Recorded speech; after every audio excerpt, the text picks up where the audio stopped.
জানো, বোনের জন্মদিন অনেক দিন আগেই চলে গিয়েছিল, কিন্তু তখন আমি কিছুই করতে পারিনি।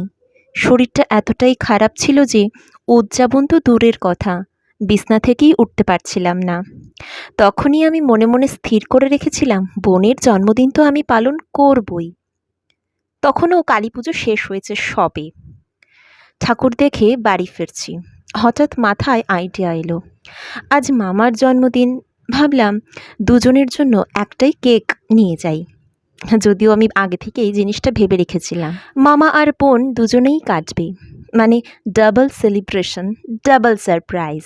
বাড়ি ফিরেই কেকটা চুপি চুপি নিয়ে ঢুকলাম, কেউ যেন না জানে। মনে মনে ভাবছিলাম, যদি কেউ আগে থেকে দেখে ফেলে পুরো প্ল্যানটা ফাঁস হয়ে যাবে।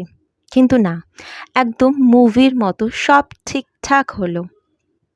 মামা আর বোন যখন একসাথে কেক কাটলো, সেই মুহূর্তটা সত্যি বলছি একেবারে ম্যাজিক লাগছিল। ওদের মুখের হাসিটা দেখে মনে হচ্ছিল একদিনের সব মন খারাপ এক ঝটকায় উড়ে গেল। মন খারাপ, তার কথাটাই বলছি।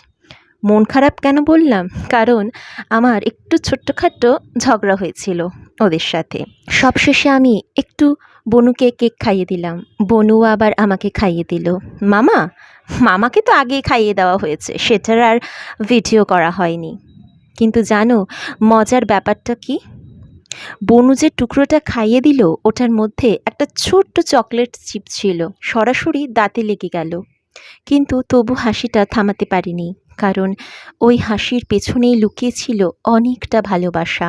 কখনো কখনো ছোট্ট একটা কেক অনেক বড় একটা অনুভূতির গল্প বলে দেয়। যদি তোমারও এমন কোনো সারপ্রাইজ মুহূর্ত থাকে, কমেন্টে লিখো, দেখি কার গল্পটা বেশি মিষ্টি। আজকের জন্য এতটুকুই। খুব তাড়াতাড়ি দেখা হচ্ছে নতুন একটা ভিডিওর সাথে। রাধে রাধে।